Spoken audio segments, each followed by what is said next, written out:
If you have a bunion on your foot, you're going to want to address it as soon as you're able to. You obviously are going to be probably already having a lot of pain. This will take a little bit to get used to, but it will help. If you stick to it, begin with 30 minutes a day, increase gradually, and then you can eventually be wearing this for 2 to 3 hours a day, even while walking, during the night while sleeping, and then do that for it might be a month or two until you receive the results that you're looking for. But I love that it's adjustable. You can turn this and it'll let that piece go in and out. So to be able to contour to your foot more, to the bunion. The silicone piece here is comfortable.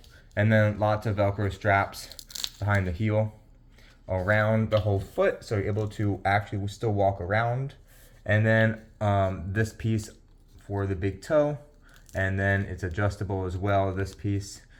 So overall, it's going to take some getting used to, but it will help you out with your bunion problem and will eventually help to realign it.